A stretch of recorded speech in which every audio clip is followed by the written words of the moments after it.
లోకంలో మన చుట్టూ వందల మంది ఉండొచ్చు. కాని ఒక ఆపద వచ్చినప్పుడు మన అరుపు వినేవారు, మనకు సాయం చేసేవారు ఒక్కరు కూడా లేని క్షణం ఒకటుంటుంది. మీ జీవితంలో ఎప్పుడైనా అలాంటి ఒంటరితనం ఎదురైందా? ఆ సమయంలో నిస్సహాయ స్థితిలో మనం చేసే ఒక్క పిలుపు మన జీవితాన్నే మార్చేస్తుంది. ఆ పిలుపులోని శక్తిని చాటి చెప్పే అద్భుత గాథే గజేంద్ర మోక్షం. ఒక దట్టమైన అరణ్యం ఉండేది. అందులో ఒక అందమైన సరస్సు. ఆ అడవికి రాజు గజేంద్రుడు. అతడు సామాన్యుడు కాదు. వేల ఏనుగుల బలం కలిగినవాడు. ఎంతోమంది భార్యలు, పిల్లలతో గంభీరంగా జీవించేవాడు.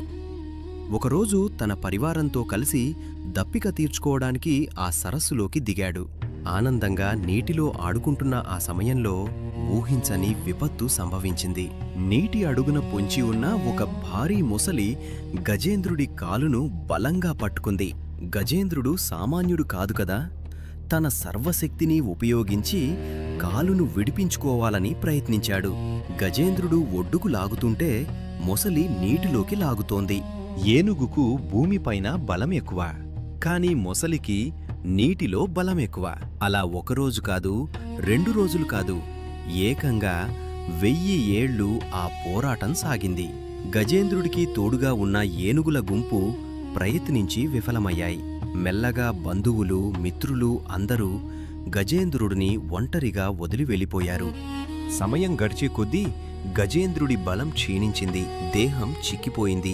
ఆకలి, దప్పికతో కళ్ళు తిరుగుతున్నాయి. అప్పుడు గజేంద్రుడికి ఒక సత్యం అర్థమైంది.